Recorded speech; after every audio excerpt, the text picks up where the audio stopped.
আচ্ছা তোমরা সবাই ক্লাস 12 এর আছো না 11 এরও কেউ কেউ আছো?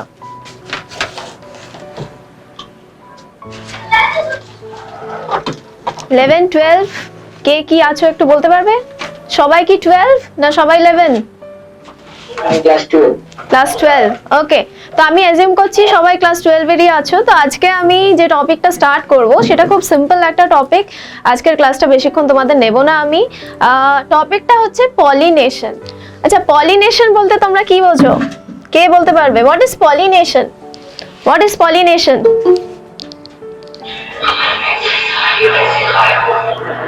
কেউ নিজের মতো করে বোঝাতে পারবে? সিম্পল টার্মসে নিজের ভাষায় বোঝাও। পলিনেশন বলতে কি বোঝো? পলিনেশন ওয়ার্ডটা থেকে একটা ওয়ার্ড আমরা এমনি পাচ্ছি, পোলেন, তাই তো? তো পোলেনটা কি? আগের ক্লাসে তোমরা কি ছিলে যখন আমি মেল গ্যামেটোফাইট ফিমেল গ্যামেটোফাইট করেছিলাম? এক্স্যাক্টলি বিজয়, হ্যাঁ ঠিক বলেছো। পরাগ যে রেণু, দ্যাট ইজ কল্ড পোলেন। তো পোলেন আর পলিনেশনের মধ্যে সম্পর্কটা কি? পলিনেশনে কি হচ্ছে, কি প্রসেস হচ্ছে?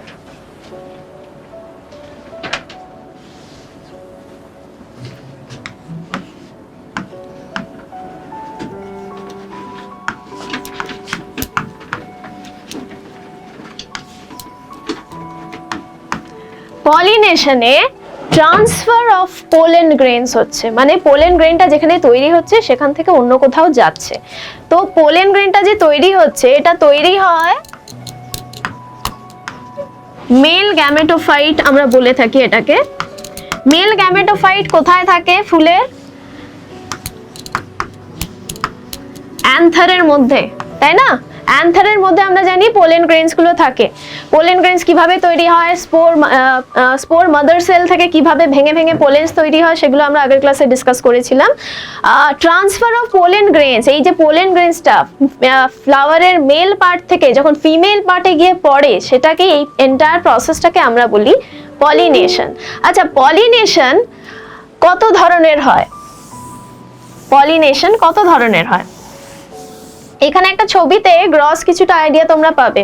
ধরো ইমাজিন করো একটা জবা গাছ, জবা গাছের জবা ফুল, একটা ফুল ফুটেছে, সেখানে আমরা জানি মেল আর ফিমেল পার্টটা আলাদা থাকে, একটা ফুলের মধ্যেই দুটো পার্ট থাকে। এবার ধরো ওই যে জবা গাছের ওই ফুলটার একটা সিঙ্গেল ফ্লাওয়ারের অ্যান্থার থেকে একটা পোলেন গিয়ে পড়লো একই ফুলের স্টিগমার ওপরে, তাহলে কি হচ্ছে? একটাই ফুল, একটা ফুলের মধ্যেই অ্যান্থার থেকে স্টিগমায় গিয়ে পড়ছে। এইটা হচ্ছে স্টিগমা আর এইটা হচ্ছে, এই যে এটা দেখছো এটা অ্যান্থার, অ্যান্থারের মধ্যে থেকে এই হলুদগুলো সবুজগুলো হচ্ছে পোলেন গ্রেনস। তাহলে পোলেন গ্রেনস এইখান থেকে একই ফুলের মধ্যে পড়ছে, তাই তো? একই ফুলের মধ্যে পড়ছে, অন্য কোনো ফুলে যাচ্ছে না, অন্য কোনো গাছেও যাচ্ছে না। এই ধরনের পলিনেশনকে আমরা কি ধরনের পলিনেশন বলে থাকি? কেউ বলতে পারবে? খুব সিম্পল কোয়েশ্চেন। একই ফুলে হচ্ছে, এটাকে কি বলে থাকি আমরা? সমার্থক। Yes, self, correct, self pollination.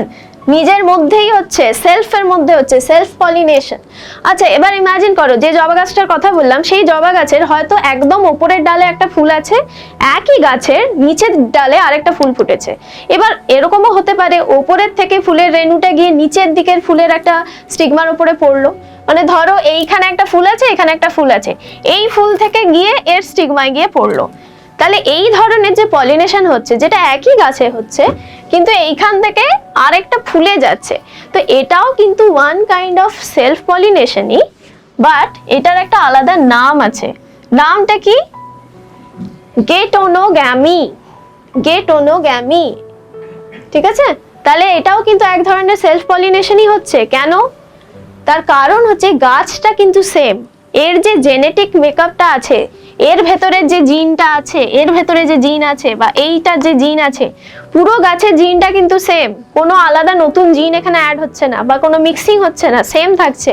ওই জন্য এটাও এক ধরনের সেলফ পলিনেশনই আমরা বলবো, ঠিক আছে? তাহলে সেলফ পলিনেশন সেই অর্থে দেখতে গেলে আমরা দেখছি দুটো টাইপের হচ্ছে। আমরা একটু ক্লাসিফিকেশনটাই চলে যাই, তাহলে তোমাদের বুঝতে সুবিধা হবে। আমরা পড়লাম সেলফ পলিনেশন, যেটা সেম ফ্লাওয়ারের মধ্যে হচ্ছে সেটাকে আমরা টার্মটা ইউজ করি অটোগ্যামি, আর different flower of the same plant, একই গাছের ওপরের ফুল নিচের ফুল একই গাছ কিন্তু, সেটা হলে গেটোনোগ্যামি। তাহলে অটোগ্যামি অ্যান্ড গেটোনোগ্যামি এই দুটোই কিন্তু সেলফ পলিনেশন। দুটো ফুল ইনভলভ হতে পারে কিন্তু এটা কিন্তু সেলফ পলিনেশন, ঠিক আছে? তাহলে সেলফ পলিনেশন বুঝিয়ে দিলাম। এবার ক্রস পলিনেশনে আসছি। ক্রস পলিনেশন মানেই বোঝা যাচ্ছে অন্য গাছ এখানে ইনভলভ হচ্ছে। আচ্ছা, বেসিক ডিফারেন্স কি সেলফ পলিনেশন আর ক্রস পলিনেশনে? সেলফ পলিনেশনে কি হচ্ছে, একই গাছের জেনেটিক মেকআপের মধ্যে মিক্সিং হচ্ছে, ওর জন্য এখানে ভেরিয়েশন সেরকম তোমরা পাবে না। কিন্তু যখন ক্রস পলিনেশন হচ্ছে, অন্য গাছ থেকে একটা রেণু এসে আরেকটা গাছে এসে পড়ছে, ধরো তোমার বাগানের জবা গাছ পাশের বাড়ির বাগানের জবা গাছ, তো সেই বাগানের জবা গাছ থেকে যদি তোমার বাগানের জবা গাছে রেণুটা এসে পড়ে, এটা হচ্ছে ক্রস পলিনেশন। ক্রস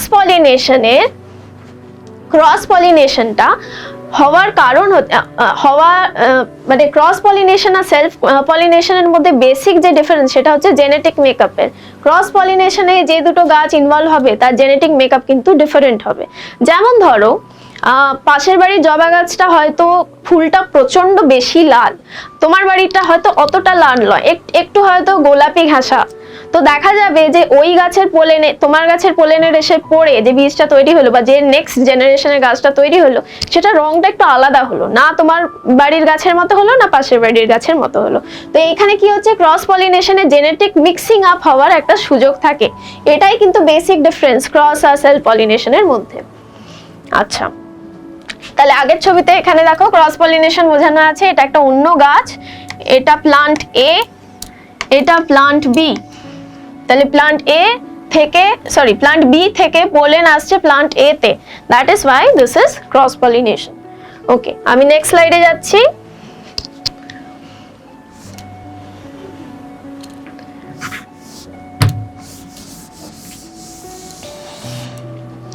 আচ্ছা, এখানে সেলফ পলিনেশন তাহলে আমরা দুটো টাইপ পেলাম, অটোগ্যামি গেটোনোগ্যামি, এই দুটো নাম মনে রাখবে।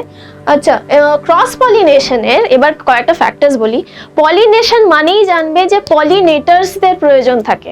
না, হোয়াট আর পলিনেটার্স? পলিনেটার্স মানে যে এজেন্টরা গিয়ে পলিনেশনটা পসিবল করে। আচ্ছা, এখানে আমরা দেখে নেব abiotic factors and biotic factors, মানে ফ্যাক্টর যেগুলোর মাধ্যমে পলিনেশন হতে পারে। আচ্ছা, কেউ এক্সাম্পল দিতে পারবে কোনো অর্গানিজম, কোনো লিভিং অর্গানিজম যেটা পলিনেশন ঘটায়, এরকম কোনো এক্সাম্পল দিতে পারবে কেউ? ফুলে আমরা সাধারণত কি দেখি, কি ঘুরতে থাকে উপরে? লিভিং কোনো অর্গানিজম যেটা পলিনেশন করতে পারে, কেউ এক্সাম্পল দিতে পারবে? লিভিং কোনো কিছু? মৌমাছি, ভেরি গুড। মৌমাছি ইজ আ ভেরি ইম্পর্টেন্ট পলিনেটর। মৌমাছি হয়ও অনেক বেশি পরিমাণে, তারা অনেক দূরে দূরে গিয়ে ফুল থেকে কি সংগ্রহ করে?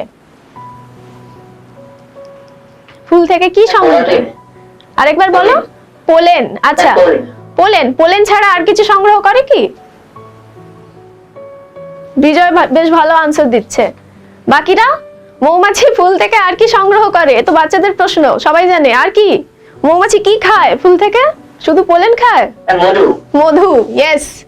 সো একটা ফ্লাওয়ার থেকে একটা ইনসেক্ট কি কি পাচ্ছে? মধু পাচ্ছে আর পোলেন পাচ্ছে, মানে পোলেন গ্রেনস গুলোও পাচ্ছে। তাহলে একটা পলিনেটরের রোল হবে যে সে যেন একটা পোলেন গ্রেনকে একটা ফুল থেকে আরেকটা ফুলে সাকসেসফুলি নিয়ে যেতে পারে। মৌমাছি সেটা করতে পারে কেন না, মৌমাছি খাবারের খোঁজে সেই ফুলে যাচ্ছে, সেখান থেকে নেকটার নিচ্ছে, মধু নিচ্ছে, তার সাথে সাথে তার গায়ে কিছু পোলেন লাগছে, সে নিজে কিছু পোলেন খাবে বলে নিয়ে যাচ্ছে। তো এইভাবে কি হচ্ছে, পোলেনটা তার সাথে ট্রান্সফার হয়ে যাচ্ছে অন্য একটা ফুলে। তাহলে এখানে হানি বি, মৌমাছি, is a very good pollinator of flowers. Okay, তাহলে আমরা দেখছি যে হানি বি তো লিভিং অর্গানিজম। এবার নন লিভিং এমন কি আছে? মৌমাছিকে আমরা কিন্তু বায়োটিক ফ্যাক্টরস বলবো। এবার অবায়োটিক ফ্যাক্টরস কিছু ভাবো যেটা নন লিভিং, জ্যান্ত নয়, কিন্তু সেটা পলিনেশনে। আরেকবার বলো। বাতাস। Yes, wind, WIND, wind is called batash. হ্যাঁ, বাতাসের মাধ্যমে পলিনেশন হওয়া খুব সহজ। কেন না, পোলেন গ্রেন গুলো খুব হালকা হয়, খুবই হালকা হয়, বাতাসের মধ্যে ইজিলি মিশে যেতে পারে। তাহলে ঠিকই ক্রস পলিনেশন হওয়ার জন্য দু ধরনের মেজর ফ্যাক্টরস ইম্পর্টেন্ট। ফার্স্ট হচ্ছে তোমার জাস্ট আ মিনিট, অবায়োটিক ফ্যাক্টরস মানে যেগুলো লিভিং নয়, যেগুলো ডেড। আর সেকেন্ড হচ্ছে বায়োটিক ফ্যাক্টরস যেগুলো লিভিং, যেমন মৌমাছি। তাহলে অবায়োটিক ফ্যাক্টরস গুলো আগে আমরা একটু দেখে নিই, তারপর আমরা বায়োটিক ফ্যাক্টরস এর মধ্যে যাব। অবায়োটিক ফ্যাক্টরস এর মধ্যে উইন্ড তো ডেফিনেটলি হয়। সেকেন্ড কি? Water. Water is very important factor. আচ্ছা, জলের মাধ্যমে পলিনেশন হচ্ছে, তো সাধারণ গাছগুলো যেগুলো ল্যান্ডে আছে সেখানে কি জলের ভূমিকা থাকবে না? এইগুলো শুধুমাত্র অ্যাকোয়াটিক প্লান্টস এর ক্ষেত্রেই হবে, কি মনে হয়? অ্যাকোয়াটিক গাছগুলোর ক্ষেত্রেই নিশ্চয়ই হবে, তাই না? ওয়াটার পলিনেশন হচ্ছে বলা হয় হাইড্রোফিলি।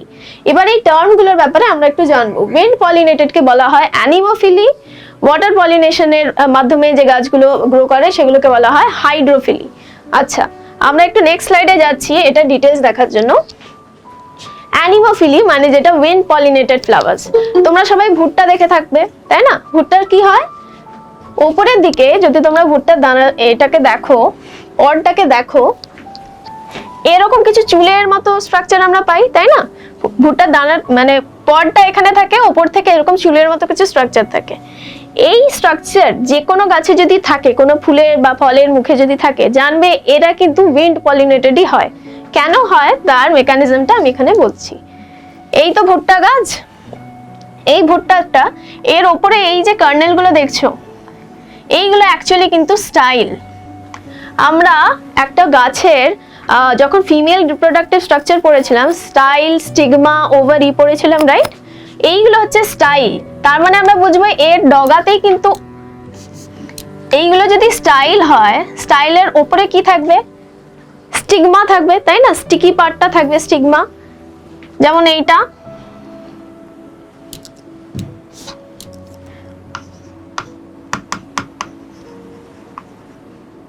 স্টিগমা হচ্ছে এই জায়গাটা, এটা স্টাইল আর এটা ওভারি।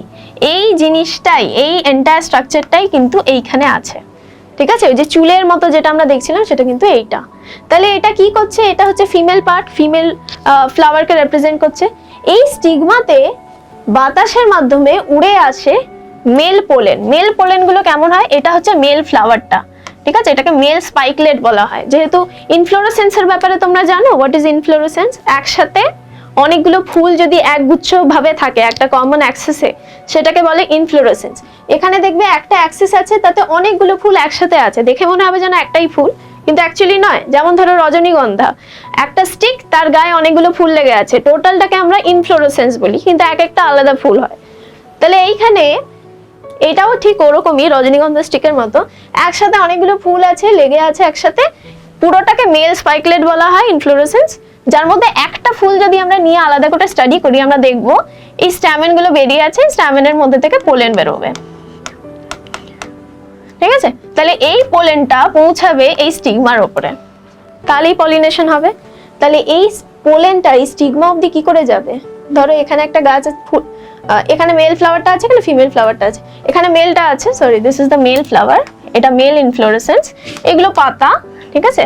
এটা ম্যাচিওর হওয়া আর্ন, এগুলো বীজ, এইগুলো আমরা এখন দেখছি না, আমরা শুধু এই পার্টটাকে স্টাডি করছি। তাহলে মেল ফ্লাওয়ার, এখানে ফিমেল ফ্লাওয়ার, কিভাবে যাবে মেল থেকে ফিমেলে পোলেন? থ্রু উইন্ড, অ্যানিমোফিলি, ঠিক আছে? Through wind. তাহলে উইন্ডের মাধ্যমে এটা গিয়ে পৌঁছাচ্ছে এখানে, পলিনেশন সাকসেসফুল হচ্ছে। তাহলে যত আমরা এই টাইপের স্ট্রাকচারের ফুল দেখবো, জানবে এটা উইন্ডের মাধ্যমেই হয়। এই ছবিটা ভালো করে দেখো, এটা কিন্তু ভুট্টার ছবি নয়, এটা একটা পাইন গাছের ছবি, সালফার পাইন অনেক সময় বলা হয়, পাইন গাছের ছবি। এই পাইনের কোণ থেকে দেখো পুরো ডাস্টের মতো পোলেন ভেসে যাচ্ছে, তাই না? এইগুলো যেগুলো যাচ্ছে, এই যে ডাস্টের মতো যেগুলো যাচ্ছে, এইগুলো কিন্তু পোলেন। এগুলো ভেসে কোথায় যাচ্ছে? বাতাসে যাচ্ছে, বাতাসে মিশছে, বাতাস এদেরকে ক্যারি করে নিয়ে গিয়ে মেল গাছ থেকে ফিমেল গাছের দিকে নিয়ে যাচ্ছে। So this is how anemophilous pollination is happening, ঠিক আছে? তাহলে এই ধরনের স্ট্রাকচার, এই ধরনের পাউডারি পোলেন উড়ে যাওয়া, পুরোটা অ্যানিমোফিলাসের একটা ক্যারেক্টার। নেক্সট টপিক যাচ্ছি, হাইড্রোফিলি। হাইড্রোফিলি, হাইড্রো ওয়ার্ডটা থেকে বোঝা যাচ্ছে জল। তো জলের মধ্যে কি হচ্ছে? এখানে আমি একটা গাছেরই শুধু এক্সাম্পল দিয়েছি। এই গাছটা কি কেউ বলতে পারবে?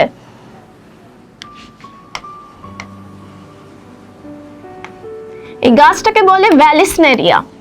এই গাছটার মেল ফ্লাওয়ার আর ফিমেল ফ্লাওয়ার আলাদা হয়। জলের তলায় হয়। ফিমেল ফ্লাওয়ারটা এরকম দেখতে হয়, এরকম লম্বা একটা স্টক থাকে যার উপরে এই ফুলটা থাকে, ঠিক আছে? এই লম্বা স্টকটার একটা স্পেশালিটি হচ্ছে ও চাইলে গুটিয়ে যেতে পারে স্প্রিং এর মতো। দেখো এটা যেমন গুটিয়ে গেছে, এই যে ফিমেল ফ্লাওয়ারটা, এটা একটা ফিমেল ফ্লাওয়ার আছে, এখানে একটা ফিমেল ফ্লাওয়ার আছে, এই ফ্লাওয়ারটা দেখো গুটিয়ে গেছে, 1 নম্বর ফ্লাওয়ারটা স্প্রিং এর মতো হয়ে টেনে জলের তলায় চলে এসছে। 2 নম্বর ফ্লাওয়ারটা সেই অর্থে অতটা পেঁচায়নি, ওপরেই আছে। এই সেটআপের ফুলগুলোয় কি হয়, ফিমেল ফ্লাওয়ারটা এই লম্বা স্টকের মাধ্যমে ঠিক সারফেসের উপরে ফুটে থাকে, জল আছে, জলের সারফেসের উপরে ফুটে থাকে।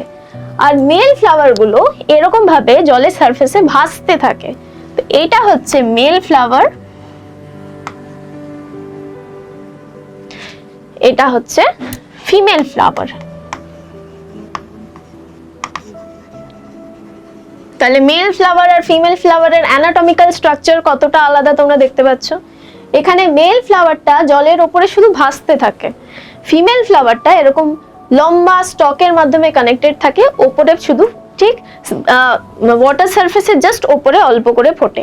এবার কি হয়, মেল ফ্লাওয়ার ভেসে ভেসে ফিমেল ফ্লাওয়ারের কাছে গিয়ে পলিনেশনটা ঘটায়। এবার কি করে ভেসে যাচ্ছে, ওয়াটার কারেন্ট, ধরো ওয়াটারে কিছু তুমি ফেললে, জলের মধ্যে একটা ঢিল ছুঁড়লে, কারেন্টটা সৃষ্টি হয়, তাই তো? ওয়েভের মতো কারেন্ট থাকে, ওই ওয়েভের মতো কারেন্টের মাধ্যমে এই মেল ফ্লাওয়ার ফিমেল ফ্লাওয়ারের কাছাকাছি গিয়ে পলিনেশনটা ঘটায়। পলিনেশন হয়ে যেই পলিনেশনটা সাকসেসফুল হবে, এই ফিমেল ফ্লাওয়ারটার কিছু চেঞ্জেস হয়, যার ফলে এই যে স্টকটা আছে এটা স্প্রিং এর মতো জড়িয়ে ফুলটাকে টেনে নেয় আন্ডারগ্রাউন্ডে। তাহলে under the water the flower goes under the water after pollination. এই স্পেশাল মেকানিজম গুলো হাইড্রোফিলিতে আমরা দেখতে পাই। এগুলো হচ্ছে পলিনেশন বাই ওয়াটার।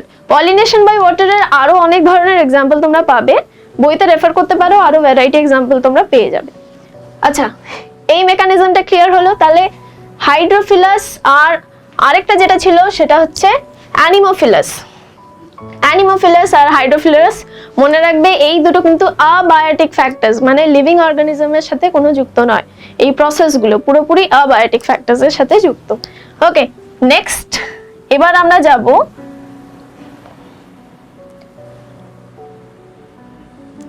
তাহলে আমরা অ্যাবায়োটিক ফ্যাক্টরসের উইন্ড পলিনেটেড, ওয়াটার পলিনেটেড বুঝে গেলাম। এবার বায়োটিক ফ্যাক্টরসের মধ্যে যাব। আচ্ছা, বায়োটিক ফ্যাক্টরসের একটা এক্সাম্পল তো আমরা জানি, হানিবি, তাই তো? হানিবি, আচ্ছা দেখো তো এর মধ্যে কোন ক্রাইটেরিয়ার মধ্যে হানিবিটা পড়বে? এন্টোমোফিলাস, কাইরাপ্টোফিলাস, মোলাকোফিলাস, অর্নিথোফিলাস, কোনটার মধ্যে হবে? হানিবিটা কোনটার মধ্যে হবে? হানিবি মানে কি? মৌমাছি কি ইনসেক্ট, না বার্ড, নাকি রেপটাইল, নাকি ইনসেক্ট? ইনসেক্ট। তো এক্স্যাক্টলি এখানে ইনসেক্ট কোনটা, কোন ক্রাইটেরিয়াটা ইনসেক্ট বলছে? Entomophily. Entomophily, very good. So this is the insect criteria, এর মধ্যে হানিবি আসছে, ঠিক আছে? এন্টোমোফিলাস ফ্লাওয়ার মানে যে ফুলের ইনসেক্টের মাধ্যমে পলিনেশন হয়। এরকম কোন ফুলের এক্সাম্পল দিতে পারবে? প্রচুর আছে, যে কোনো ফুল, তাই না? খালি জলের তলার ফুল না হলেই হলো। তাহলে যে কোনো ইনসেক্ট পলিনেটেড ফ্লাওয়ারকে আমরা বলবো এন্টোমোফিলাস ফ্লাওয়ার। আচ্ছা, ইনসেক্ট যদি একটা ফুলে যায়, ইনসেক্ট কেন যাবে? প্রথমে এটা আগে আমাদের মাথায় রাখতে হবে। why will an insect go towards the flower? কি খুঁজবে সে ফুলের মধ্যে? ফার্স্ট হচ্ছে ফুড, সেকেন্ড হচ্ছে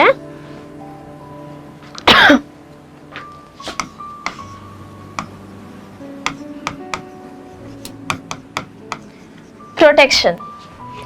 ফ্লাওয়ারের মধ্যে যখন কোনো ইনসেক্ট যাচ্ছে, সে মেইনলি কি খুঁজতে যাচ্ছে? খাবার খুঁজতে যাচ্ছে। আচ্ছা, ইনসেক্টের খাবার যেটা ফুলের মধ্যে পাবে সেটা কি কি? একটা তো পোলেন ডেফিনেটলি, আর একটা হচ্ছে নেকটার। নেকটার মানে কিন্তু এক্স্যাক্টলি মধু নয়, ঠিক আছে? নেকটার অনেক পাতলা হয়, ফুলের একটা হালকা স্যাপ থাকে যাতে সুক্রোজ বা ফ্রুক্টোজের পরিমাণ বেশি থাকে, এবং সেটা এক্স্যাক্টলি কিন্তু মধু হয় না। মধু হতে গেলে সেই নেকটারটা যখন মৌমাছি নিয়ে, মৌমাছির ডাইজেস্টিভ সিস্টেমের কিছু জুসেস তার সাথে মিলে, তার সাথে পোলেন মিশে, তারপর যখন সেটা মৌমাছির চাকের মধ্যে মৌমাছি রাখছে, তখন সেটা মধু হয়। আর তার আগে অবধি কিন্তু ওটা নেকটার থাকে, ঠিক আছে? তো ফুল থেকে ধরো তুমি কিছু কিছু ফুল থাকে যেগুলো একটু টিউব টাইপ স্ট্রাকচার থাকে, তার তলায় তোমরা যদি চাও ফুলটাকে ছিঁড়ে যদি একটু মুখে দাও দেখবে মিষ্টি লাগছে, that is not honey, that is nectar, ঠিক আছে? তো সেই নেকটারটা হচ্ছে ইনসেক্টসদের খাবার। তো নেকটার আর পোলেন এই দুটো কিন্তু ইনসেক্টরা ফুল থেকে সংগ্রহ করতে যায়, এবং এই ফলে যখন যাচ্ছে সেইখানেই কিন্তু পলিনেশনটা ঘটিয়ে ফেলছে। আচ্ছা, ইনসেক্টের পায়ের এই জায়গাগুলো দেখছো একটু ফোলা ফোলা, এই জায়গাগুলোয় ইনসেক্ট, কিছু কিছু ইনসেক্ট থাকে ওইখানে পোলেন ব্যাগস বলে কিছু স্ট্রাকচার রাখে। মৌমাছির ক্ষেত্রে ওটা ক্লিয়ারলি দেখা যায়। ওই পোলেন ব্যাগস এর মধ্যে ইনসেক্টরা পোলেনটাকে ক্যারি করে নিয়ে যায়, ওর মধ্যে ঢুকিয়ে সেটাকে নিয়ে যায়, তারা যেখানে থাকে সেখানে নিয়ে যায় পরে খাওয়ার জন্য, ঠিক আছে? তো সেই অর্থে ও পোলেন অনেক কিছু কালেক্ট করছে। তো সেই কালেকশনের সময়ও তাদের গোটা গায়ে পোলেন লেগে যায়, এবং সে যখন একটা ফুল থেকে আরেকটা ফুলে যাচ্ছে তার মাধ্যমে পলিনেশনটা হয়ে যাচ্ছে। আচ্ছা, এন্টোমোফিলাস পলিনেশন হওয়ার জন্য ফুলের কিছু স্পেশাল ক্যারেক্টারিস্টিক্স এর দরকার থাকে। কেউ বলতে পারবে সেরকম কোনো ক্যারেক্টারিস্টিক্স যেটা ফুলে থাকলে ডেফিনেটলি ইনসেক্টরাও সেই দিকে যাবে? কেউ বলতে পারবে কি থাকতে হবে ফুলে যাতে ইনসেক্টরা সেই দিকেই যায়? কি থাকতে হবে? Attractive colour. Attractive colour? Insect যদি কালার না বুঝতে পারে, সে যদি কালার ব্লাইন্ড হয় তাহলে তো কোনো লাভ নেই, তাই না? Most of the insects R colour blind, তারা ঠিক রং বুঝতে পারে না। আর কি ফিচার হতে পারে? ইনসেক্টদের কি চাই বলো? সরি, আরেকবার বলো। Good smell. স্মেল? হ্যাঁ, smell is a very important factor. Yes, smell. Just a minute. Good smell, হ্যাঁ ঠিক, মানে ফ্র্যাগনেন্স যেটাকে বলে। This is one important factor. Next factor, খাবার থাকতে হবে তো, তাই না? তো নেকটার থাকতে হবে, NECTOR, নেকটার, মানে যেটা থেকে মধু তৈরি করবে সেই নেকটারটা থাকতে হবে। তাহলে নেকটার আর ফ্র্যাগনেন্স এই দুটো হচ্ছে ইম্পর্টেন্ট ফ্যাক্টর। একটা ফুল ইনসেক্টকে তখনই অ্যাট্রাক্ট করবে যখন এই দুটো ফ্যাক্টরস থাকবে। থার্ড ফিচার তুমি হ্যাঁ কালার বলতে পারো, কিন্তু কালারটা ইনসেক্টদের ক্ষেত্রে খুব একটা কাজে লাগে না, ইনসেক্টরা সাদা ফুলেও যায়। মেইনলি এইটা কাজে লাগে, আর এইটা তো ডেফিনেটলি, ঠিক আছে? তাহলে এইগুলো হচ্ছে কিছু ফিচার্স যেগুলো ইনসেক্ট পলিনেটেড ফ্লাওয়ারের মধ্যে আমরা সাধারণত পাই। আচ্ছা, ওকে। আর ইনসেক্টরা যে এই ধরনের ফুলে যাচ্ছে অনেক সময় প্রোটেকশনের জন্য যায়, অনেক সময় তাদের লাইফ সাইকেল কমপ্লিট করার জন্য যায়। এরকম অনেক সিনারিও আমরা পাবো যেখানে একটা ইনসেক্ট একটা স্পেশাল কোনো ফুলের মধ্যে ডিম পেড়ে তার মধ্যে লাইফ সাইকেল কমপ্লিট করছে, ঠিক আছে? যেমন ধরো ডুমুর। ডুমুরের ব্যাপারে জানো তোমরা? ডুমুরের মধ্যে এক ধরনের ইনসেক্ট ঢুকে তার মধ্যে ডিম পেড়ে বাসা করে সেখানে গ্রো করে তারপরে লাইফ সাইকেল কমপ্লিট করে, ঠিক আছে? এক ধরনের ওয়াস্প বলে, ওয়াস্প। অ্যান্ড ডুমুরের সায়েন্টিফিক নেম হচ্ছে হাইপ্যানথোডিয়াম, এরকম কিছু একটা নাম আছে। আমি আপাতত এই রিলেশনশিপটা এখন পড়াবো না, এটা তোমরা ইকোলজি চ্যাপ্টারে পাবে। কিন্তু এটা জেনে রাখবে যে ইনসেক্ট আর কিছু ফ্লাওয়ার্সের মধ্যে কিছু বায়োলজিক্যাল এমন রিলেশনশিপ গড়ে উঠেছে বিকজ অফ দিস এন্টোমোফিলাস ক্যারেক্টারিস্টিক্স, যেগুলো ফুলের মধ্যে থাকে, প্রোটেকশন দেয় ইনসেক্টকে অনেক সময়। আচ্ছা, তাহলে এন্টোমোফিলি হলো ইনসেক্টের মাধ্যমে হচ্ছে, মানে বুঝতে পারছো এটা বায়োটিক ফ্যাক্টর।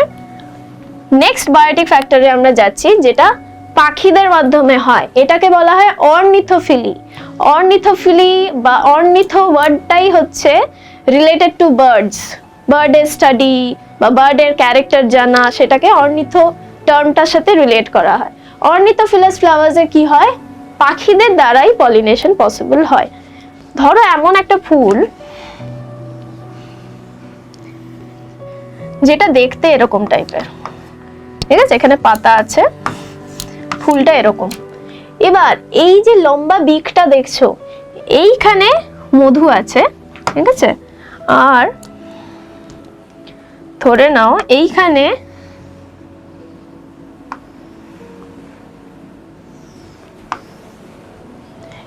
এইটা হচ্ছে তোমার অ্যান্থার।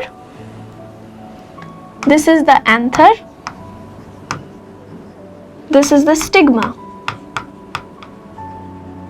তাহলে এরকম একটা ফুলের মধ্যে যদি পলিনেশন করাতে হয়, একমাত্র এমন পাখি যাদের ঠোঁটটা, যাদের বিকটা এরকম লম্বা হবে, তাই না, তারাই একমাত্র পলিনেশন করাতে পারবে এই ধরনের ফুলে।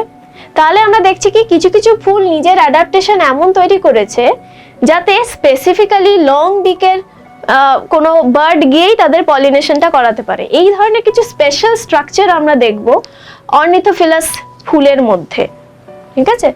তো অর্নিথোফিলাস ফুল, এটা একটা জাস্ট এক্সাম্পল দিলাম। হামিং বার্ডের যেহেতু বিক লম্বা, তাই জন্য এরকম ফুলের ক্ষেত্রে আমরা বাই ডিফল্ট জেনে নেব যে বার্ডস এর মাধ্যমেই কিন্তু পলিনেশনটা হবে।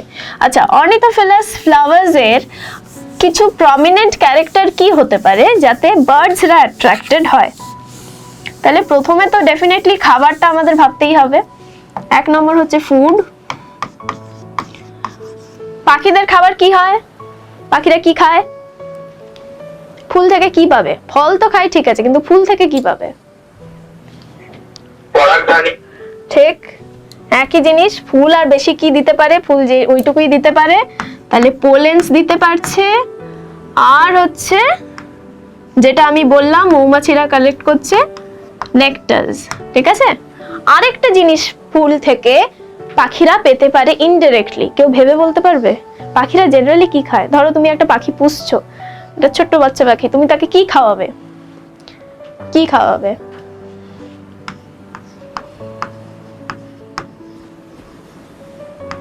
ইনসেক্টস, পোকামাকড়। ফুলের মধ্যে ইনসেক্টসরাও ঢুকে সেখান থেকে তাদের জন্য খাবার জিনিস সব কালেক্ট করছে, তাই না। ধরো পিঁপড়ে, পিঁপড়ে ঢুকে ফুলের মধ্যে ঢুকে তার থেকে রেণু নিচ্ছে, মধু খাচ্ছে, সবকিছু করছে। তো এই পিঁপড়েটা তো পাখির খাবার হতেই পারে, তাই না। তাহলে পাখি ফুলের মধ্যে শুধুমাত্র পোলেন আর নেকটারের জন্য আসছে না, সে কিন্তু ইনসেক্ট খাওয়ার জন্য আসছে, বিকজ সে জানে ওর মধ্যে ইনসেক্ট থাকবে যারা মধু খাওয়ার জন্য আছে। তাহলে দেখো ইনডাইরেক্টলি এই তিনটে জিনিসের খোঁজে পাখিরা এসে ফুলের মধ্যে ঢুকছে এবং at the end pollination successful করে দিচ্ছে। পলিনেশন কেন সাকসেসফুল হচ্ছে? সেম জিনিস, বিকটা যখন ভেতরে ঢুকছে, মানে ঠোঁটটা যখন ভেতরে ঢুকছে, সাইডে পোলেন লেগে যাচ্ছে, সেই বিকটা ঢোকার পর বিকটা বার করে ফুল যখন অন্য কোনো ফুলে সেই পাখিটা যাচ্ছে, সেখানে আবার পলিনেশন হয়ে যাচ্ছে, সেই পোলেন গ্রেনগুলো আবার ভেতরে ঢুকছে, এইভাবে পলিনেশন পসিবল হচ্ছে। তাহলে অর্নিথোফিলাস ফ্লাওয়ারের ক্যারেক্টারিস্টিক্স এর মধ্যে ডেফিনেটলি আমরা আগে দেখব পোলেন থাকতে হবে, নেকটার থাকতে হবে, ইনসেক্ট। হ্যাঁ হ্যাঁ, জিজ্ঞেস করো। বলছি পাখির গায়ে যে ফুলের পোলেনটা লাগবে, যদি সেই পাখির পোলেনটা সেই ফুল না হয় অন্য কোনো ফুলের পোলেনে হয়, তখন কি পলিনেশন হবে? না, তখন পলিনেশন হবে না। কারণ কি, পলিনেশন অ্যাজ সাচ যদি তুমি ডেফিনেশন ওয়াইজ দেখো যে transfer of pollen from one flower to other, হ্যাঁ সেই অর্থে পলিনেশন হলো, কিন্তু সেই পোলেন গ্রেনটা জার্মিনেট করবে না। পোলেন গ্রেনটা অ্যাকচুয়ালি কি হয়, স্টিগমার উপরে পড়ে পোলেন পিস্টল ইন্টারাকশন বলে একটা জিনিস আমরা জানি, তাই না। পোলেন পিস্টল ইন্টারাকশনের ফলে কি হয়, পোলেন গ্রেন থেকে পোলেন টিউব তৈরি হয়, যার মধ্যে দিয়ে দুটো মেল গ্যামেটের সেল ট্রাভেল করে ওভারির মধ্যে ঢোকে, তাই তো। এই পোলেন পিস্টল ইন্টারাকশনে যদি কোনো প্রবলেম হয়, যদি দেখা যায় যে অন্য কোনো ফুলের পোলেন অন্য কোনো ফুলে গিয়ে পড়েছে, সেখানে পোলেন পিস্টল ইন্টারাকশনের ফলে পোলেন টিউবটা তৈরিই হবে না। সেটা তখনই তৈরি হবে যখন পোলেন পিস্টল ইন্টারাকশন পারফেক্ট হবে। সেটা কখন হবে? যখন কম্প্যাটেবল ফ্লাওয়ার্স হবে, মানে সেম ফ্লাওয়ার হবে, সেম স্পিসিজের ফ্লাওয়ার হবে, ঠিক আছে। সেটা ক্রস পলিনেশন হতে পারে, সেলফ পলিনেশন হতে পারে, কিন্তু স্পিসিসটা সেম থাকতে হবে, তবে গিয়ে পলিনেশনটা সাকসেসফুল হবে, ঠিক আছে। নাহলে ওই ট্রান্সফার হয়েই থেকে যাবে। ওকে, তো জবা ফুলের পোলেন যদি তোমার রোজ প্ল্যান্টের রোজের মধ্যে পড়ে, সেখানে কিন্তু পলিনেশন অ্যাজ সাচ সাকসেসফুল হলো, কিন্তু পোলেন টিউব জার্মিনেশন হবে না, তার থেকে টোটাল যে প্রসেস অফ ফার্টিলাইজেশন হবে না, বিকজ দে আর ইনকম্প্যাটেবল। এই টার্মটা মনে রাখবে, ইনকম্প্যাটেবল, ঠিক আছে। তাহলে অর্নিথোফিলাস ফ্লাওয়ারের ফুড একটা হলো পোলেন, নেকটার আর ইনসেক্ট, এই জন্য ফ্লাওয়ারের কাছে ইনসেক্টস যাচ্ছে। আরেকটা হচ্ছে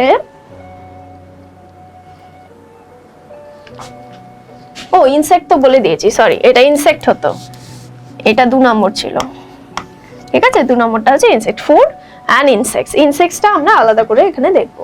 আচ্ছা, অর্নিথোফিলাস ফ্লাওয়ার হলো। নেক্সট টপিকে যাচ্ছি, যেটা হচ্ছে, এটা কিসের ছবি কে বলতে পারবে? কিসের ছবি? খুব কি ডার্ক?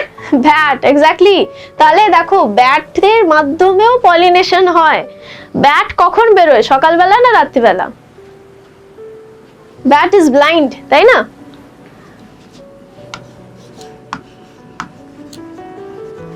তাহলে ইন দ্য ডার্কনেস, যখন সূর্যের আলো নেই সেই সময়ও কিছু ফুল ফোটে, এবং সেই ফুলের পলিনেশনের জন্য যে পলিনেটার্সরা দায়ী তাদেরকে বলা হয় কাইরপ্টোফিলাস। সেই ধরনের পলিনেশনকে বলা হয় কাইরপ্টোফিলাস পলিনেশন। মানে কাইরপ্টো মানেই জানবে এই যে ওয়ার্ডটা আছে কাইরপ্টো, কাইরপ্টো মানে হচ্ছে কাইরপ্টেরো, এর মানেই হচ্ছে ব্যাট। কাইরপ্টেরো ওয়ার্ড দিয়ে যাই পাবে জানবে সেটা ব্যাট রিলেটেড। তো কাইরপ্টোফিলাস পলিনেশন মানে যে পলিনেশনে ব্যাটের মাধ্যমে হচ্ছে। এর এক্সাম্পল হচ্ছে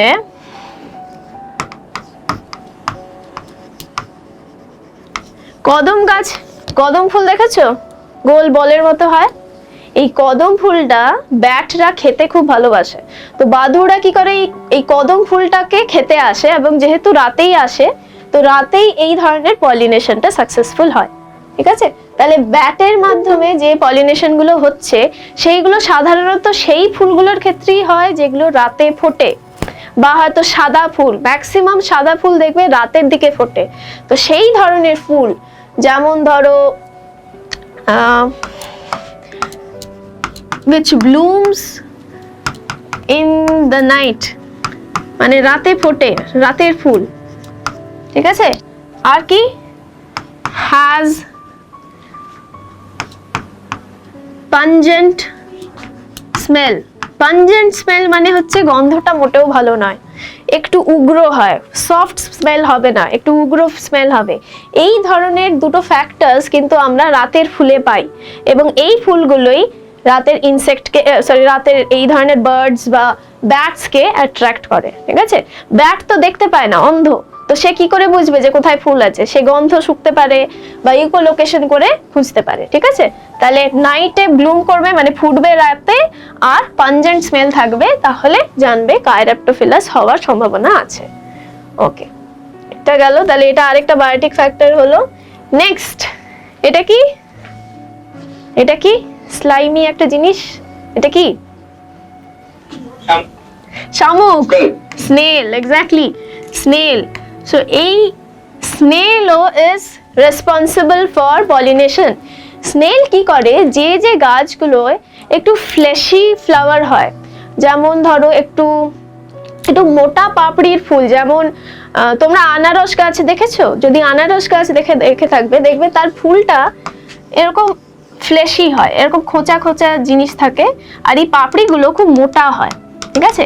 এই ধরনের ফ্লেশি ফুল যেটা হয়, যার মধ্যে প্রচুর রস আছে, সেই ধরনের ফুল হচ্ছে শামুকদের খুব প্রিয় ফুল। তারা কেন ওইখানে গিয়ে রস খায়, তারা গাছটার একদম মানে গাছটাকে বাড়তেই দেয় না। তো সেই ধরনের ফুলের খোঁজে কিন্তু শামুক সেই ফুলগুলোতে যায়, ওখানেই থাকে। তো ওর ফলে কি হয়, পলিনেশন ঘটিয়ে ফেলে। যদি ফুলটাকে পুরো না খেতে পেরে কিছুটা খেয়ে যদি বাঁচিয়ে রাখতে পারে, তাহলে সেখানে 100% পলিনেশন হয়ে যাবে। তাহলে ম্যালাকোফিলি হচ্ছে স্নেলের মাধ্যমে যে যে ফুলগুলোয় পলিনেশন হয়। আমি একটা এক্সাম্পল দিলাম, এরকম আরো অনেক এক্সাম্পল আছে। তো সেইগুলো হচ্ছে স্নেলের মাধ্যমে পলিনেশন, ম্যালাকোফিলি। আচ্ছা, এবার before we move to the next topic, আমি একটু ক্লাসিফিকেশনটাতে যাচ্ছি। এই যে ক্লাসিফিকেশনটা আমরা পড়েছিলাম, এইখানে আমি বলে দিই তোমাদের প্রশ্ন সাধারণত কেমন ধরনের আসে। তোমাদের প্রশ্ন আসবে অটোগ্যামি, গেটনোগ্যামি, এইগুলো রিলেটেড কনফিউজিং কোয়েশ্চেন আসতে পারে। যেমন অটোগ্যামি গেটনোগ্যামিকে সেলফ পলিনেশন কেন বলা হচ্ছে সেই কনসেপ্টটা ক্লিয়ার রাখবে, কনসেপ্ট থেকে কোয়েশ্চেন আসবে। অ্যাবায়োটিক, বায়োটিক ফ্যাক্টরস, অ্যাবায়োটিক ফ্যাক্টরসের মধ্যে উইন্ড পলিনেটেড ফ্লাওয়ারের ক্যারেক্টার কি হতে পারে? আচ্ছা, উইন্ড পলিনেটেড ফ্লাওয়ারের কিছু ক্যারেক্টারের মধ্যে একটা ক্যারেক্টার হতে পারে ওর যে পোলেন গ্রেনটা আছে সেটা খুব হালকা হবে, প্রচন্ড হালকা হবে, মানে ফু দিলেই যেন উড়ে যায়। আমি একটা গাছের এক্সাম্পল দিয়ে তোমাদের বুঝিয়েছিলাম যে হাওয়া দিচ্ছে আর হলুদ একটা একসাথে গ্রুপ অফ পোলেন্স উড়ে যাচ্ছে। ওই গাছটা কি ছিল কেউ বলতে পারবে? এরকম পাইন। Very good. কে বললো এটা? আনসারটা কে দিল? Bijoy. Okay, Bijoy is very active in the class. Very good Bijoy. আর বাকিটা কি হলো, এত সিম্পল সিম্পল কোয়েশ্চেন, এগুলো ক্লাস 12 এর টপিকই নয়, জাস্ট কনসেপ্ট ক্লিয়ারের জন্য আমি বলছি। সবাই খেয়াল করো তাহলে। উইন্ড পলিনেটেড ফ্লাওয়ার্স এর একটা এক্সাম্পল ছিল পোলেন, উইন্ড পলিনেটেড এক্সাম্পল ছিল পাইন। পাইন মনে রাখবে, পাইনের যে মেল পার্টটা, যে পোলেনটা খুব হালকা হয়, ডাস্টের মতো উড়তে থাকে, ঠিক আছে? ওকে, ওয়াটার পলিনেটেড ফ্লাওয়ার্স এর যে ক্যারেক্টার গুলো বলেছিলাম, তার মধ্যে যে কোনো একটা ক্যারেক্টার বলতে পারবে কেউ? বা আমি হয়তো ওয়াটার পলিনেটেড এর ক্যারেক্টার বেশি বলিনি, কয়েকটা ক্যারেক্টার আমি বলে দিচ্ছি। আচ্ছা, এক্সাম্পলটা কি দিয়েছিলাম মনে আছে water pollinated? Vallisneria, very good. Vallisneria ফ্লাওয়ারটা একটা ideal example of water pollinated flowers. এই ভ্যালিসনেরিয়ার ক্ষেত্রে দেখা যাবে এই যে মেল পোলেন গুলো না,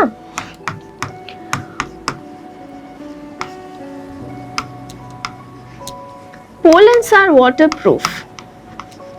ওয়াটারপ্রুফ মানে কি, জলে ভিজলেও ওরা নষ্ট হবে না। যেহেতু এই গাছগুলোর পোলেন্স গুলো জলের উপরেই ভেসে থাকে, তো ভেসে যে আছে জল তো সবকিছুকে নষ্ট করে দেয়, পচিয়ে দেয়, তাই না? তো সেটা যাতে না পচে যায়, এই পোলেন্স গুলোর সাইডে কাভারিং এ কিছু স্পেশাল কিউটিকুলার মানে খুব চকচকে কিছু লেয়ারের কাভারিং থাকে, ঠিক আছে? যেটার জন্য কি হয়, জলে থাকলেও এরা ডিরেক্টলি নষ্ট হয় না বা পচে যায় না, জলকে রেজিস্ট করে থাকতে পারে। তাহলে পোলেন্স আর ওয়াটারপ্রুফ, এইটা মনে রাখবে, পোলেন গুলো ওয়াটারপ্রুফ হবে।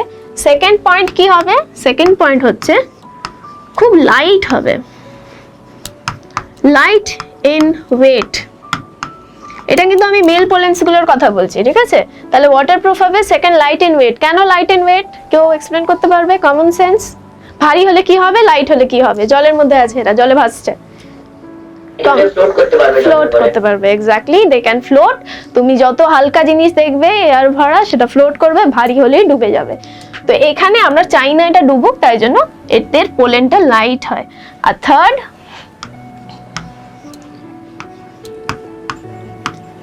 কোয়ান্টিটি মানে পরিমাণ। এদের পোলেন তৈরি করার যে পরিমাণটা, যে পরিমাণে এই মেল পোলেনটা তৈরি হয়, সেটা কিন্তু প্রচুর বেশি। কারণ কি, এরা জানে যে অনেকটা নষ্ট হবে, অনেক ভেসে চলে যাবে, কোনো লিমিট থাকবে না। ওই জন্য quantity of this male pollen production is very high.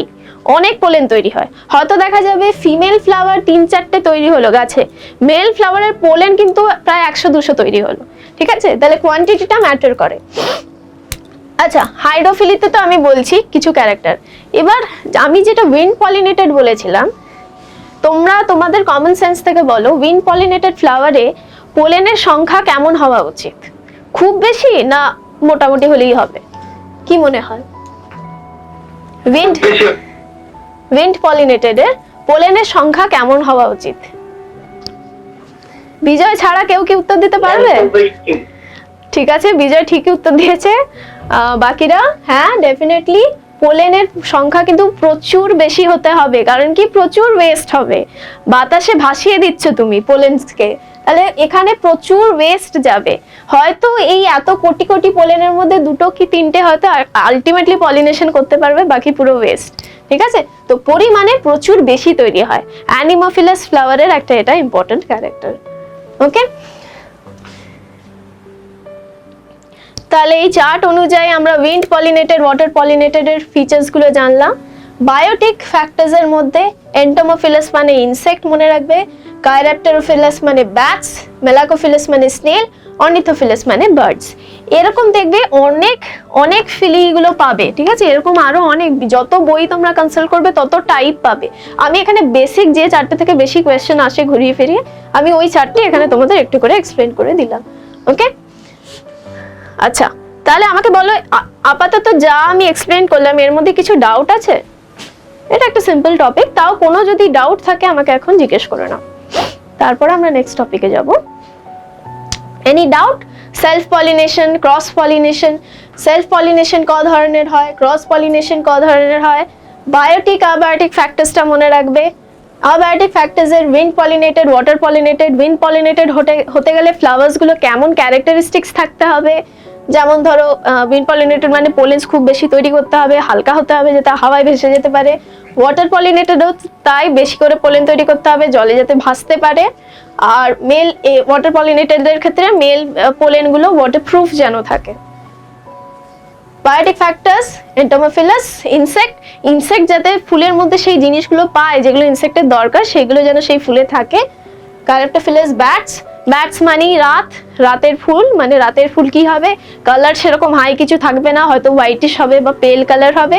স্মেলটা একটু পাঞ্জেন্ট হতে হবে যাতে রাতে দূর থেকেও ব্যাট যেহেতু অন্ধ সে যাতে বুঝতে পারে কোথায় সেই ফুলটা আছে গন্ধের মাধ্যমে। আচ্ছা, স্নেলস এর কি, একটু ফ্লেশি ফ্লাওয়ার হতে হবে যাতে সে জুস ইজিলি খেতে পারে সেখান থেকে।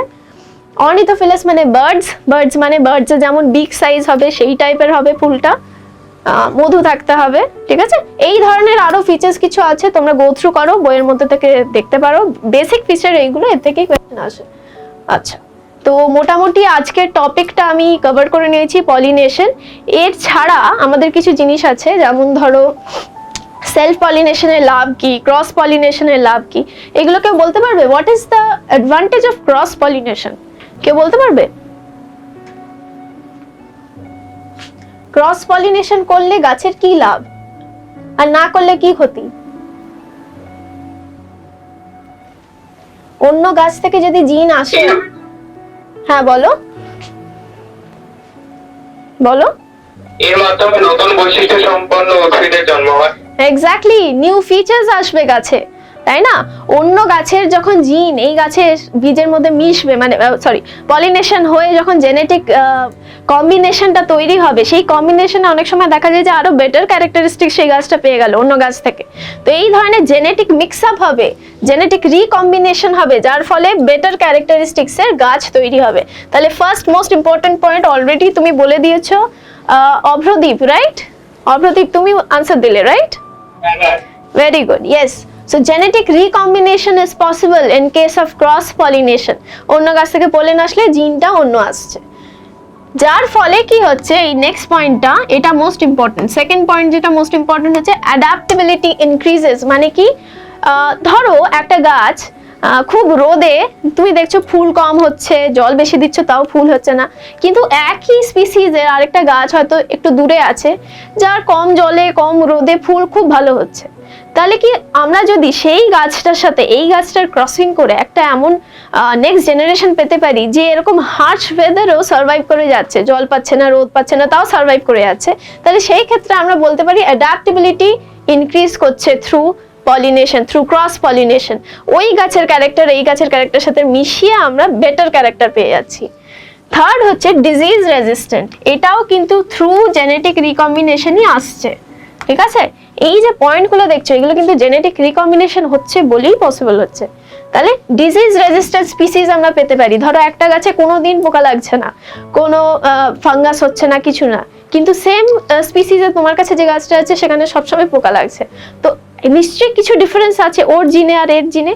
তো এই কম্বিনেশনটা যদি হয়ে যায় তাহলে maybe there is a chance ওই রেজিস্ট্যান্ট, ওই পোকাকে আটকানো বা ফাঙ্গাল ইনফেকশনকে আটকানো যে জিনটা, সেটা ওই গাছ থেকে তুমি তোমার গাছে আনতে পারো through next generation of seeds. Okay,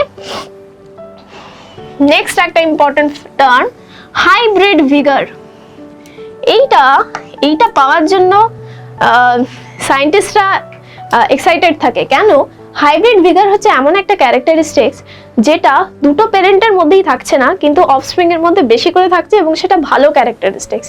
for example, ধরো একটা গোলাপ গাছ আমরা তৈরি করার চেষ্টা করছি, বা ধরো একটা লেবু গাছ আমরা তৈরি করার চেষ্টা করছি, একটা লেবুর স্পিসিস তৈরি করার চেষ্টা করছি, যেখানে প্যারেন্টের মধ্যে হয়তো একজন প্যারেন্টের লেবুর সাইজটা ছোট কিন্তু খুব মিষ্টি লেবু, আরেকজন প্যারেন্টের লেবুর সাইজটা অনেকটা বড় কিন্তু টেস্ট ওয়াইজ হয়তো অত ভালো নয়। তো আমরা যদি চেষ্টা করি এই দুটো ক্যারেক্টারিস্টিক্স মিশিয়ে একটা থার্ড জেনারেশন তৈরি করার, এবং হয়তো দেখা গেল এই থার্ড জেনারেশনে এই দুটো ক্যারেক্টারিস্টিক্স তো অবশ্যই এসছে, তার সাথে সাথে একটা থার্ড স্পেশাল ক্যারেক্টার এসছে, যেটা কিনা এই থার্ড স্পেশাল ক্যারেক্টার যেটা লেবুটার স্মেলটাকে বাড়িয়ে দিয়েছে, খুব সুন্দর গন্ধ হয়েছে লেবুটার, যেটা মায়ের মানে ফার্স্ট প্যারেন্টের মধ্যেও ছিল না, আরেকজন প্যারেন্টের মধ্যেও ছিল না। মানে যদি আমরা একটা মা গাছ বাবা গাছ ইমাজিন করি, মায়ের ক্যারেক্টার ছিল ছোট ফল হবে, খুব বেশি রস হবে, আর বাবার ক্যারেক্টার ছিল ফলটা সাইজ বড় হবে কিন্তু রস হবে না। এই দুটো ক্যারেক্টার তো পজিটিভ গুলো এসছে, যে বড় ফল হচ্ছে, রস বেশি হচ্ছে, তার সাথে থার্ড একটা ক্যারেক্টার অ্যাড হয়েছে যে স্মেলটা খুব সুন্দর হয়েছে। এই যে থার্ড ক্যারেক্টার ইমার্জ করলো একটা অফস্প্রিং এর মধ্যে, এটাকে বলছি হাইব্রিড ভিগার। আর এটা কিন্তু সেলফ পলিনেশনের মাধ্যমে কোনো সময় পসিবল নয়, ক্রস পলিনেশনের মাধ্যমেই থ্রু জেনেটিক রিকম্বিনেশন এটা কিন্তু আসতে পারে। So this is called hybrid vigour. হাইব্রিড ভিগারের অনেক এক্সাম্পল তোমরা রাইস প্ল্যান্টসে পাবে, উইট প্ল্যান্টে পাবে, ঠিক আছে, অর্চার্ডসে পাবে, ফল গাছ যেখানে চাষ করা হয় সেখানে অনেক এক্সাম্পল তোমরা পাবে, ঠিক আছে। তাহলে অ্যাডভান্টেজেস অফ ক্রস পলিনেশন হলো, কেউ বলতে পারবে what is the advantage of self pollination? তাহলে সেলফ পলিনেশন হলে কি লাভ হবে, কোথায় আমরা এর অ্যাডভান্টেজ পাবো, এটাই আজকে আমাদের লাস্ট টপিক হবে। সেলফ পলিনেশনের অ্যাডভান্টেজ কি হতে পারে? ক্রস পলিনেশনের অ্যাডভান্টেজ তো আমরা পড়লাম, এবার যদি আমি বলি সেলফ পলিনেশনের অ্যাডভান্টেজ কি হতে পারে?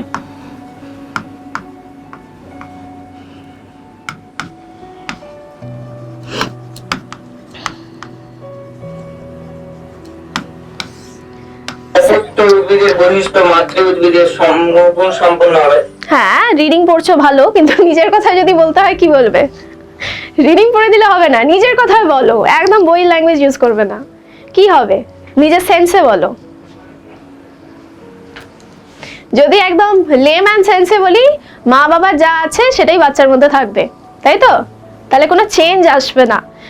রিকম্বিনেশনের ফলে, জেনেটিক রিকম্বিনেশনের ফলে যে চেঞ্জগুলো আসে, সেই চেঞ্জগুলো এখানে আসবে না, তাই তো? তাহলে it will be more or less like the parents, ঠিক ক্লোনের মতো, মা বাবা যেমন আছে সেরকমই বাচ্চা তৈরি হবে। তো this is no change in the genetic makeup. মানে ধরো একটা, সাপোজ একটা গোলাপ গাছ, খুব দারুণ ফুল হয়, দারুণ গন্ধ হয়, তুমি চাওই না ওটার কোনো ক্যারেক্টার চেঞ্জ হোক, কিন্তু তুমি চাও তোমার বাড়িতে গোলাপ গাছটা আছে, তোমার বন্ধুর বাড়িতেও সেটা দিতে। কিভাবে দেবে? স্টেম কাটিং করে, তাই তো? তো স্টেম কাটিং যখন করা হচ্ছে, স্টেমকে কেটে তুমি আবার মাটির মধ্যে দিয়ে সেই গাছটাকে গ্রো করছো, তো সেখানে কি হচ্ছে? কোনো জেনেটিক চেঞ্জ তো হচ্ছে না, যে সেলের প্লান্ট ছিল সেম সেলেরই তুমি আরেকটা গাছ পাচ্ছ। So there is no change in the genetics, there is no change anywhere. এটা পুরোপুরি তোমার ভেজিটেটিভ প্রপাগেশন হচ্ছে, সেখানে কোনো জেনেটিক চেঞ্জেস আসছে না, রিকম্বিনেশন হচ্ছে না, ক্রস পলিনেশন হচ্ছে না। সেলফ পলিনেশনের কনসেপ্ট কিভাবে আসছে না, যদি সেম গাছের মধ্যে সেম ফুলের মধ্যে পলিনেশন হয়, জেনেটিক কোনো মেকআপ চেঞ্জ হবে না, সেম থাকবে, ঠিক আছে? সেটাই হচ্ছে কোনো চেঞ্জ না হওয়া, সেলফ পলিনেশনের অ্যাডভান্টেজ। আর কোনো অ্যাডভান্টেজ আছে সেলফ পলিনেশনের? ধরো একটা গাছে একটাই ফুল ফুটেছে, ঠিক আছে, অনেক অপেক্ষার পর একটাই ফুল ফুটেছে, ফরচুনেটলি সেই ফুলটা বায়োসেক্সুয়াল, মেল আর ফিমেল পার্ট দুটোই আছে, এবং তুমি চাও সেই ফুলটা থেকে আলটিমেটলি একটা বীজ তৈরি করে সেই গাছটাকে নেক্সট জেনারেশন তৈরি করতে, সেটা পসিবল হবে, সেলফ পলিনেশন সেটা অ্যালাউ হতে দেবে, তাই না? একই ফুলের পোলেন আর পিস্টেলের ওপরে যখন গিয়ে পোলেন পিস্টেল ইন্টারাকশন হয়ে ফার্টিলাইজেশন কমপ্লিট হবে, তার থেকে সিড তৈরি হবে, সেই সিডটা তুমি এক্স্যাক্টলি সেম ক্যারেক্টারেরই পাবে। তো ফুলের যেখানে ক্রাইসিস থাকে, হয়তো বছরে একটা ফুল ফুটছে, কিছু গাছ থাকে যেগুলো খুব রেয়ারলি ফ্লাওয়ারিং হয়, সেরকম ক্ষেত্রে self pollination is very important. Cross pollination কোথায় আরেকটা ফুল ফুটেছে সেম টাইমে, সেটা খুঁজে পেতে পলিনেশন করা নট পসিবল, সেই ক্ষেত্রে সেলফ পলিনেশন যদি হয়ে যায়, যদি ফুলটা কম্প্যাটেবল থাকে, তাহলে খুব ইজিলি আমরা সিড পেয়ে যেতে পারি, plus with the parent character intact, ঠিক আছে? তাহলে ক্রস পলিনেশন, সেলফ পলিনেশনের মোটামুটি অ্যাডভান্টেজগুলো আমরা ডিসকাস করলাম। নেক্সট ক্লাসে ডিসঅ্যাডভান্টেজ আর ক্রস পলিনেশন যাতে হয় তার জন্য গাছ কি কি করতে পারে বা করতে চেঞ্জেসগুলো চায়, সেই চেঞ্জেসগুলো আমরা জানবো ইন দ্য নেক্সট ক্লাস। এখনো অবধি কোনো ডাউট আছে কারোর? Any question you want to ask? Anyone? Self পলিনেশনের অ্যাডভান্টেজেস গুলো আরেকবার বলবেন? সেলফ পলিনেশনের অ্যাডভান্টেজ, ওকে। সেলফ পলিনেশনের ফার্স্ট অ্যাডভান্টেজ হচ্ছে the genetic makeup is intact, there is no change in the genetic makeup, hence the characters are preserved. যে যে ক্যারেক্টারগুলো আছে গাছটার সেইগুলো সেম থাকে, কোনো চেঞ্জ হয় না। তো ভালো ক্যারেক্টারের গুলোই আমরা কথা বলবো, তাই না? যদি কোনো ভালো ভালো ব্রিডের ফুল থাকে, ভালো ব্রিডের ফল থাকে, সেটার ক্যারেক্টার জেনারেশনের পর জেনারেশন ইনট্যাক্ট থাকবে থ্রু সেলফ পলিনেশন, ঠিক আছে? আর সেলফ পলিনেশনের আরেকটা অ্যাডভান্টেজ হতে পারে, যেটা তোমার ধরো কোনো ফ্লাওয়ারের হয়তো খুব রেয়ার ফ্লাওয়ার যেটা কোনো পার্টিকুলার টাইমের পরই ফোটে, সেরকম কোনো ফুল যদি হয়ে থাকে সেই ক্ষেত্রে self pollination will ensure the seed production. ঠিক আছে, উইন্ড পলিনেটেড ফ্লাওয়ার্স এর ক্ষেত্রে self pollination is very important, কিন্তু কারণ কি অনেক সময় উইন্ড পলিনেশন সাকসেসফুল নাও হতে পারে, তো সেই ক্ষেত্রে সেলফ পলিনেশন ইজ ইম্পর্টেন্ট। ঠিক আছে, সেকেন্ড পয়েন্ট তোমরা লিখতে পারো, it ensures the pollination, it ensures the pollination in a flower. আরো কিছু পয়েন্ট আছে যেগুলো অত সিগনিফিকেন্স নয়, কারণ কি আমরা ক্রস পলিনেশনটাকে নিয়ে আমরা বেশি কোয়েশ্চেন পাই বা ডিসকাস করি বেশি। ঠিক আছে, self pollination is not that important, ফিচার্সগুলো শুধু মনে রাখবে, এখানে কোনো জেনেটিক চেঞ্জেস হয় না। ওকে, টাইপসগুলো মনে রাখবে সেলফ পলিনেশনের। Okay, any more doubts, any other question? No? আচ্ছা ঠিক আছে, No, ma'am. ওকে ওয়ান্ডারফুল। তাহলে আজকের মতো ক্লাসটা এখানে শেষ করছি। ভালো করে রিভিশন দিয়ে দেবে, আরো কিছু টপিকস বাকি আছে, এগুলো আমি নেক্সট ক্লাসে কন্টিনিউ করব। Till then all of you have a good day. Okay, by.